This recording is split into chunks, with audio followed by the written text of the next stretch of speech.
La primera carta de Pablo a los Corintios, capítulo 15, pero esta vez solo vamos a leer el versículo 58.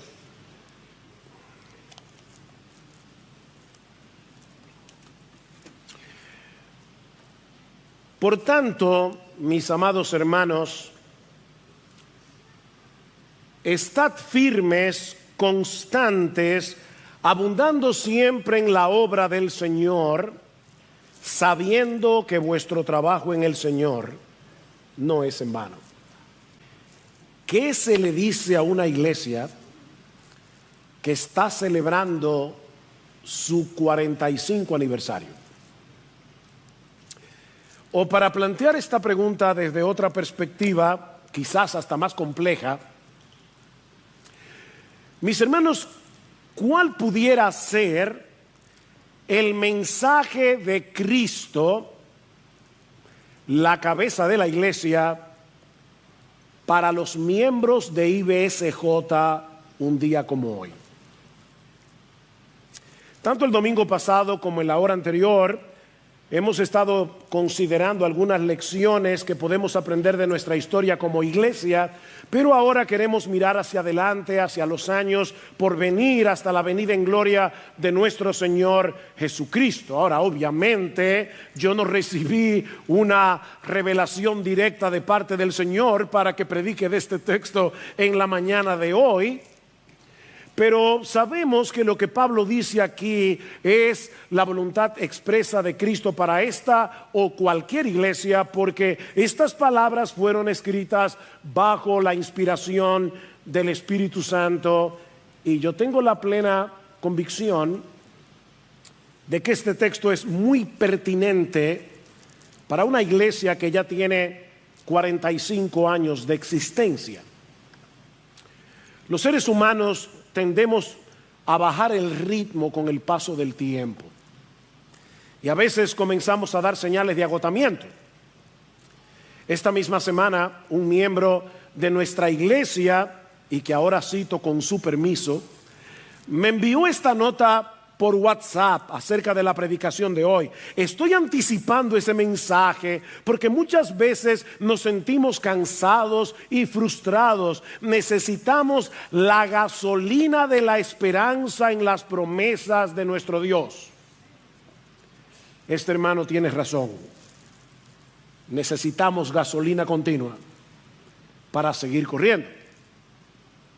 Por otro lado, también corremos el peligro de olvidar nuestra razón de ser como iglesia. ¿Por qué hacemos lo que hacemos? Fácilmente caemos en una especie de inercia religiosa que nos mantiene haciendo las mismas cosas de siempre, pero no con la misma motivación ni con el mismo entendimiento. Y por supuesto, también están todos aquellos, y gracias al Señor que es un buen grupo, que por la gracia y la misericordia de nuestro Señor siguen corriendo bien la carrera, pero que a pesar de eso también necesitan que se les anime a seguir corriendo. Y es con todo esto en mente que hemos escogido este texto de 1 Corintios 15:58 para predicarlo en nuestro 45 aniversario. Ahora, permítame tomar unos breves minutos para poner este texto en su contexto. Entre todos los problemas que había en la iglesia en Corinto, que eran varios, se añadía la confusión de algunos con respecto a la doctrina de la resurrección del cuerpo, debido muy probablemente a la influencia de la filosofía griega, que consideraba el cuerpo como la cárcel del alma. Algunos pensaban que era absurdo estar a la espera de la resurrección del cuerpo físico. Pero, dice Pablo, si no hay resurrección de muertos, entonces Cristo tampoco resucitó. Y si Cristo no resucitó, vana es nuestra predicación, vana es vuestra fe. Mis hermanos, un cristianismo sin resurrección es un cristianismo sin esperanza. Noten lo que dice Pablo en el versículo 16. Pues si los muertos no resucitan, entonces ni siquiera Cristo ha resucitado. Y si Cristo no ha resucitado, vuestra fe es falsa. Todavía estáis en vuestros pecados. Entonces también los que han dormido en Cristo han perecido, están muertos ya. Muertos para seguir muertos. Si hemos esperado en Cristo para esta vida solamente, somos de todos los hombres los más dignos de lástima. Pero Cristo ha resucitado de entre los muertos. Cristo resucitó, hermanos. Y por causa de nuestra unión con Él, nosotros resucitaremos también. La resurrección es tan importante en el entramado de nuestra salvación que Pablo le dedica el capítulo más extenso de la carta para explicar, defender y aplicar la doctrina de la resurrección. El día llegará cuando nuestros cuerpos serán completamente transformados en un instante. Versículo 50 dice Pablo: esto digo, hermanos, que la carne y la sangre no pueden heredar el reino de Dios, ni lo que se corrompe hereda lo incorruptible. Pero he aquí os digo un misterio: no todos dormiremos, pero todos seremos transformados en un momento, en un abrir y cerrar de ojos, a la trompeta final. Pues la trompeta sonará y los muertos resucitarán incorruptibles y nosotros seremos transformados, porque es necesario que esto corruptible, este cuerpo, se vista de incorrupción y esto mortal se vista de inmortalidad. De manera que la muerte no tiene la última palabra, a pesar de lo tenebrosa que luce de este lado de la eternidad. Versículo 54. Pero cuando esto corruptible se haya vestido de incorrupción y esto mortal se haya vestido de inmortalidad, entonces se cumplirá la palabra que está escrita: devorada ha sido la muerte en victoria. La muerte, mis hermanos, es como una sombra que nos persigue a lo largo de toda nuestra existencia y que nos manda aviso de vez en cuando tratamos de ignorarla. Un dolor por aquí, un análisis preocupante por allá.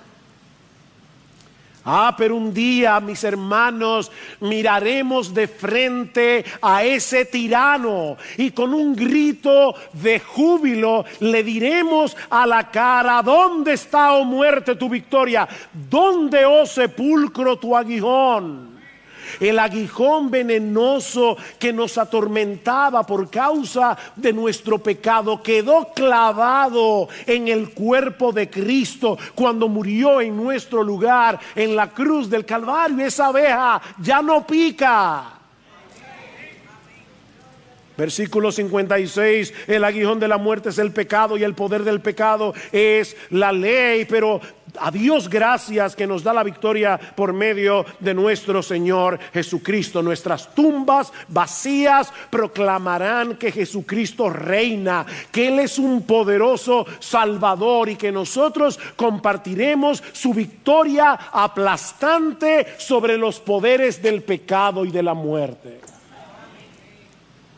Y es a la luz de esa realidad que ahora Pablo nos dice en el versículo 58, por tanto, ven, yo no podía saltar al versículo 58 sin ver primero este contexto, porque es esto lo que Pablo va a aplicar ahora. Por tanto, como esto es una realidad, por cuanto Cristo resucitó y nosotros resucitaremos con Él, mis amados hermanos, estad firmes, constante, abundando siempre en la obra del Señor, sabiendo que vuestro trabajo en el Señor no es en vano. Esta doctrina posee enormes repercusiones para nuestras vidas aquí y ahora. Si creemos en la resurrección, y debemos creer en ella si somos cristianos, hay al menos 3 aplicaciones prácticas que debemos derivar de esta enseñanza. Así que vuelvo a mi pregunta del principio. ¿Qué quiere decirle Dios a esta iglesia en su 45 aniversario? En primer lugar, que debemos permanecer anclados en la fe del Evangelio. Que debemos permanecer anclados en la fe del Evangelio. Por tanto, mis amados hermanos, estad firmes, constantes. Estas dos palabras son prácticamente sinónimas, pero con una pequeña diferencia. La primera apunta hacia el hecho de permanecer enraizados sobre el fundamento del Evangelio. La segunda nos exhorta a permanecer inamovibles, que es como se traduce esta palabra literalmente. Permanezcan inamovibles en vuestra fe, por más que soplen vientos contrarios.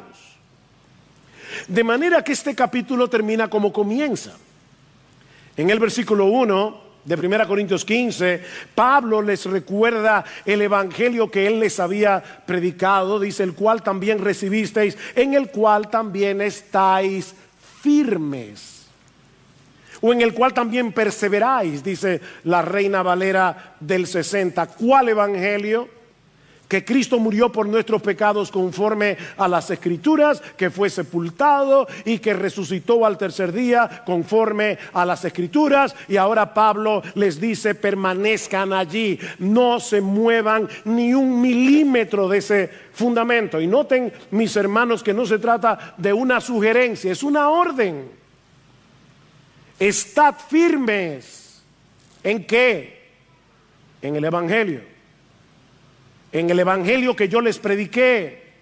Es un mandato similar a Colosenses 1:23. Pablo los exhorta a permanecer bien cimentados y constantes. Ven la similitud. Ser cimentados y constantes sin moveros de la esperanza del evangelio que habéis oído.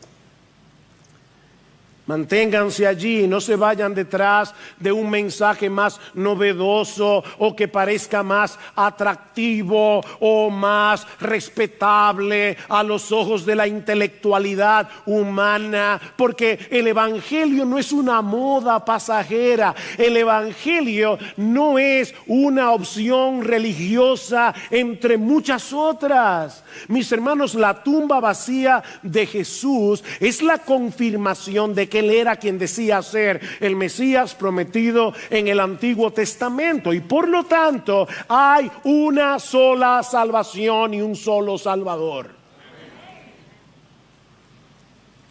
Solo el Dios encarnado pudo vivir en nuestro lugar la vida de perfecta obediencia que nosotros no podíamos vivir, y luego morir en una cruz para absorber nuestra culpa, muriendo nuestra muerte.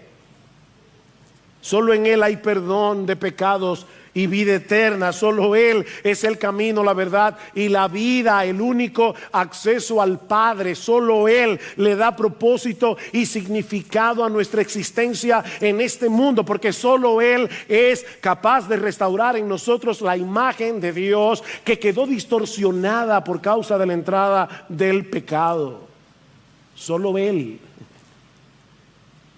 Esa es la buena noticia que se va desarrollando a través de toda la Biblia, desde Génesis hasta Apocalipsis. Este libro es una gran historia de redención en la que todos los hilos convergen en Cristo y este crucificado.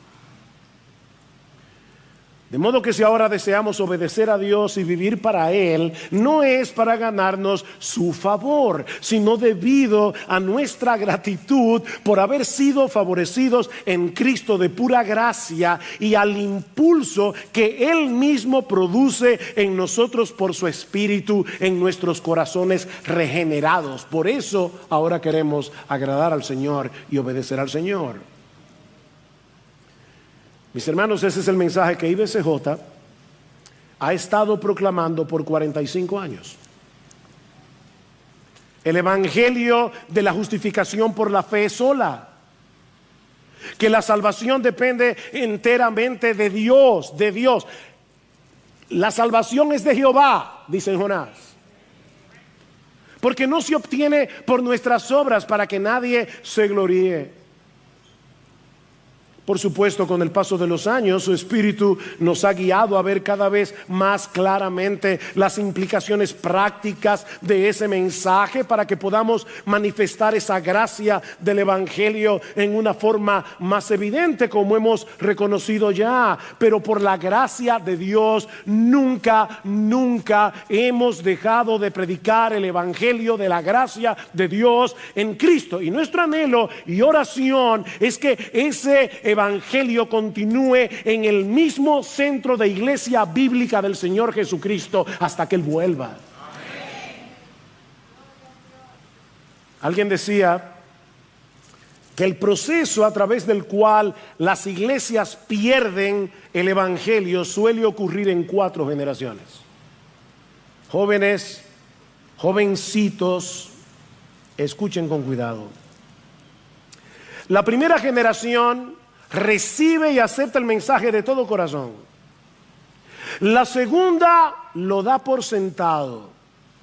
La tercera lo confunde y la cuarta lo pierde. De manera, mis hermanos, que el punto crítico se encuentra en esa segunda generación que da por sentado el Evangelio. Esa generación que presupone que ya todos en la iglesia conocen el mensaje, saben cómo se aplica a la vida práctica. Es esa generación que piensa que nosotros podemos dejar atrás el Evangelio para avanzar hacia doctrinas más profundas. Lo cierto es, jóvenes, niños, adultos, ancianos,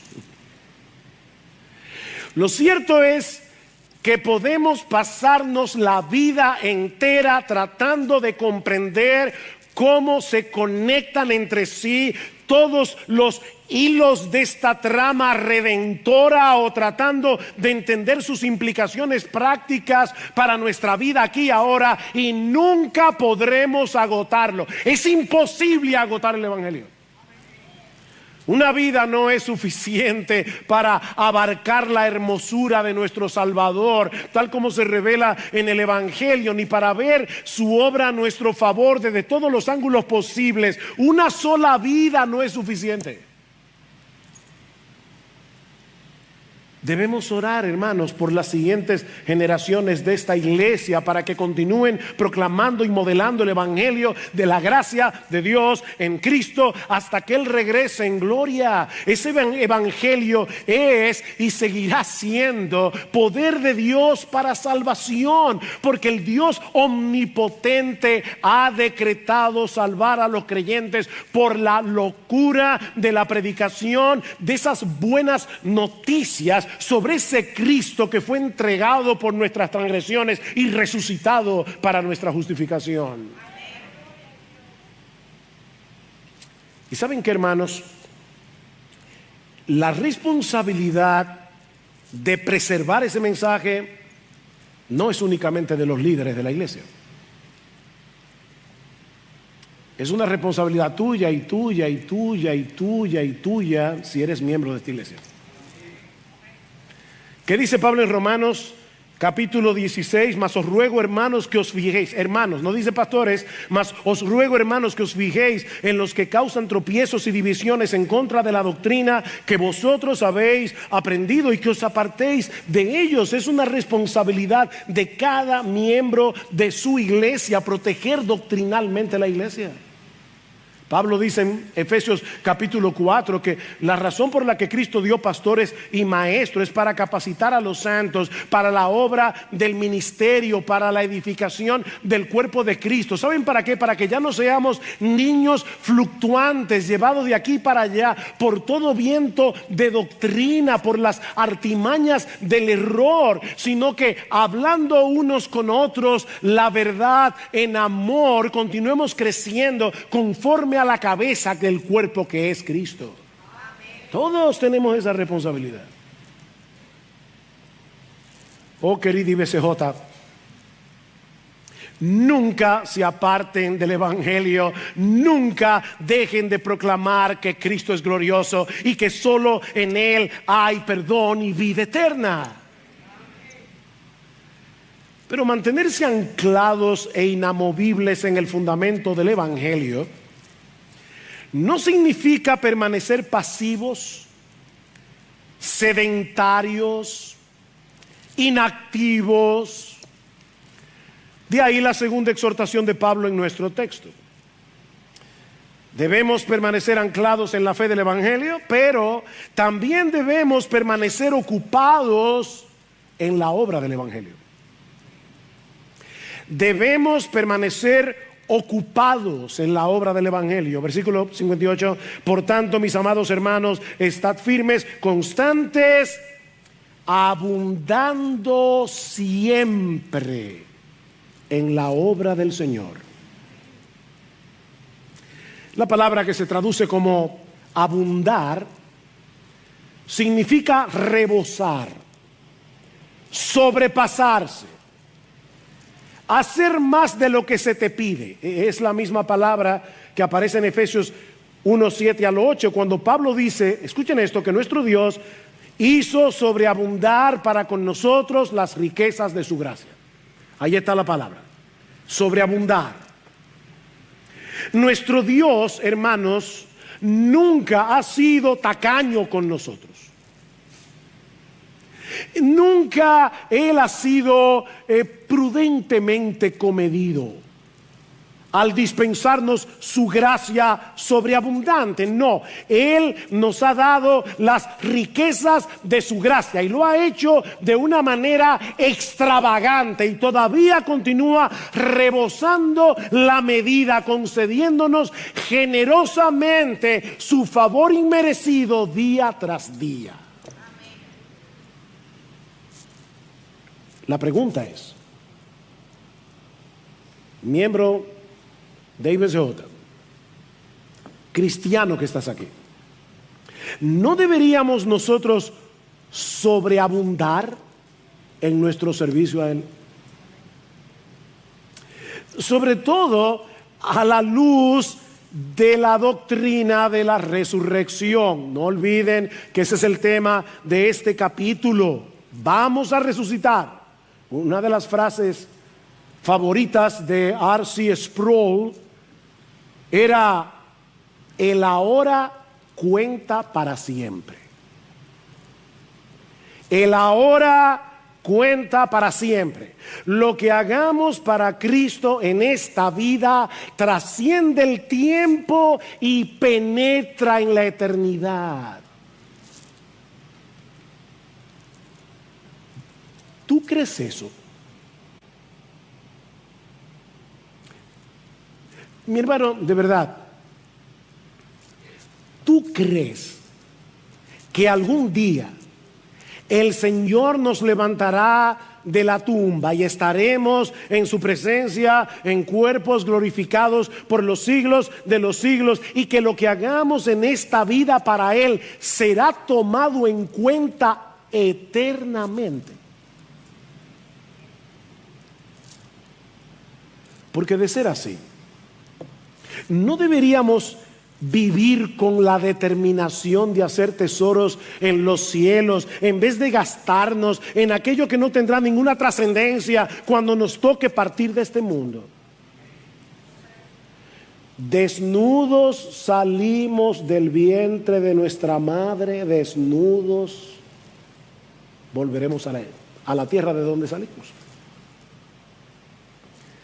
Leí hace muchos años de un individuo que quiso que lo enterraran en su Ferrari. Yo te puedo asegurar, sin haber visto la tumba, que a él se lo comieron los gusanos y que el Ferrari ya no enciende. Mis hermanos, no nos llevaremos de aquí absolutamente nada que no sea aquello que trasciende la eternidad. Mis hermanos, todo lo que hagas por la obra de Cristo, ya sea para la salvación de un pecador, ya sea para la edificación de un creyente, ya sea para el fortalecimiento de su iglesia, ya sea para aliviar el dolor de una persona necesitada, cada una de esas cosas tendrá un impacto eterno. El ahora cuenta para siempre.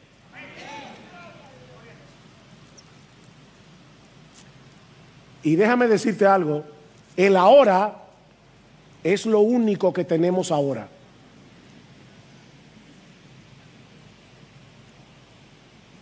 Me emocionó cuando los hermanos cantaron Solo una vida, porque Gloria y yo pedimos que se cantara ese himno en el día de nuestra boda. Así que me trajo muchas memorias, no solamente de la iglesia, sino también de nuestra historia personal. Solo una vida, toda una vida pronto pasará. Solo lo que es para Cristo durará. Da a Cristo todo. Es lo único que hacer. Es lo único que hacer cuando se tiene solo una vida. No tenemos más que una vida de este lado de la eternidad. Y para colmo, es fugaz, es pasajera. Apenas ayer estábamos en una sala de una casa celebrando el primer servicio de adoración de IBCJ y hoy estamos celebrando 45 años.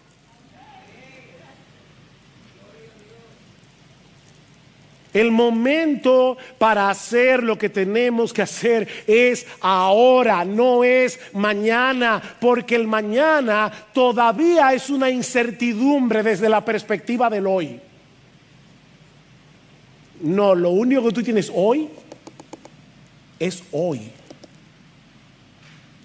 Hoy, ahora. Por eso alguien decía, para esa gente que dice, yo mañana me convierto, mira, déjame decirte algo, el mañana es del diablo, el hoy es de Dios. Todo el tiempo es de Dios, pero en ese pensamiento me convierto mañana. Mañana, ese mañana que te está impidiendo venir a Cristo en arrepentimiento y fe, es del diablo, porque tú no sabes si mañana estarás vivo o despertarás en el infierno por los siglos de los siglos.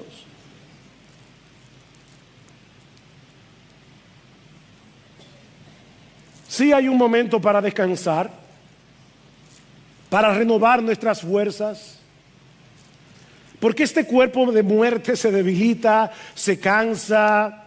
Es por eso que necesitamos tiempos de recreación. ¿Oíste cómo se llaman esos tiempos?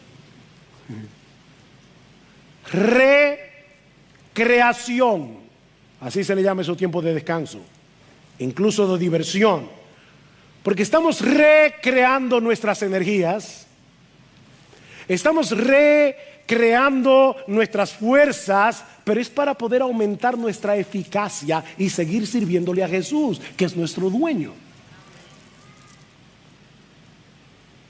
Mira, una cosa es renovar nuestras fuerzas y otra muy diferente es desperdiciar nuestra vida en cosas triviales y pasajeras, hacer un ídolo del entretenimiento y de la diversión. Son dos cosas muy diferentes. De ahí la exhortación de Pablo, si vieron bien el texto, a que abundemos en la obra del Señor siempre. ¿Viste eso? Siempre.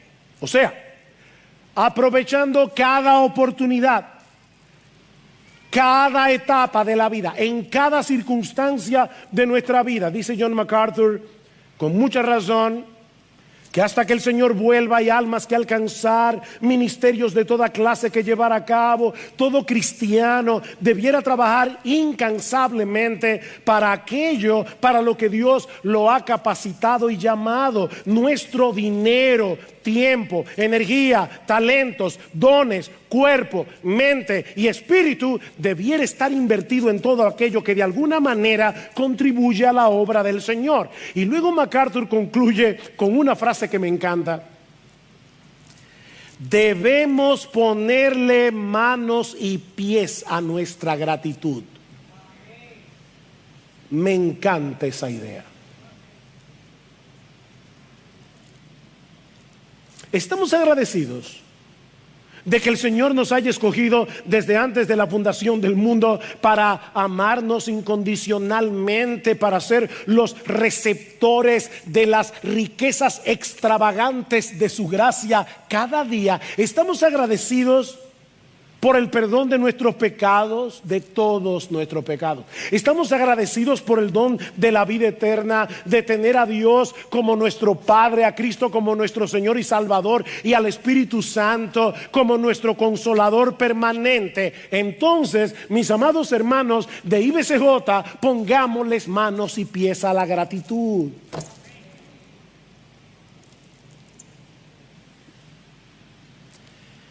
Esta iglesia que el Señor levantó por gracia hace 45 años, ha llegado hasta aquí, no por un grupito de hombres, algunos de los cuales se mencionaron en el conversatorio. No, mis hermanos, ha llegado hasta aquí porque Dios ha usado a un montón de hombres y mujeres fieles que se han gastado en la obra del Señor. Y solo continuará en pie hasta que Cristo vuelva, siendo de bendición para muchos aquí y afuera, si cada uno de sus miembros toma en serio esta exhortación de abundar en la obra del Señor siempre, de gastarse en gratitud en el servicio de nuestro precioso Señor y Salvador, poniendo nuestros dones en operación por el poder de su Espíritu Santo. Nos queda mucho por hacer, hermanos. Muchos incrédulos que evangelizar, nuevos creyentes que discipular, ministerios que necesitan hermanos que se involucren en ellos, nuevas iglesias que plantar. Hay mucho que hacer. Mira a tu alrededor, que aquí hay demasiadas cosas que hacer. Y nuestro Dios es tan bueno que también nos provee de una poderosa motivación para gastarnos haciendo eso. Lo que nos lleva a la tercera y última exhortación de nuestro texto, que hemos visto: debemos permanecer anclados en la fe del Evangelio. 2, ocupados en la obra del Evangelio. 3, motivados por la esperanza del Evangelio. Versículo 58. Por tanto, mis amados hermanos, estad firmes, constantes, abundando siempre en la obra del Señor, sabiendo que vuestro trabajo en el Señor no es en vano. No hay una cosa, que tú hagas para Cristo, motivado por tu amor a Él, conforme a su voluntad, buscando su gloria, que al final sea inútil o infructífero. Por más que el fruto de tu labor no sea visible a los ojos de los demás o incluso a tus propios ojos, por lo menos en este momento. No siempre veremos en esta vida el resultado de lo que hacemos para Él. Pero nuestro Dios es fiel a su promesa y Él nos asegura en su palabra que el trabajo que hagamos para Cristo nunca quedará sin fruto. Mis hermanos, nuestro trabajo en el Señor no es en vano, nunca será en vano. Por insignificante que pueda parecer a los ojos de los demás o incluso a tus propios ojos, tu trabajo será fructífero. Aunque solo venga a ser evidente en la vida venidera, y ninguna de tus obras quedará sin recompensa, ninguna, aun aquellas que hiciste en el contexto de tu trabajo, no solamente en la iglesia. Dios es tan bueno. Aún en el contexto de tu trabajo, si lo hiciste con la motivación de agradar a Cristo, si lo hiciste con la motivación de ser un buen testimonio a los demás en todo lo que hacías, Cristo vio tu trabajo y tu corazón. De ahí la exhortación de Pablo en Colosenses 3:23 a que trabajen, a los siervos le dice, trabajen de corazón como para el Señor, no para los hombres, sabiendo, aquí está la palabra otra vez,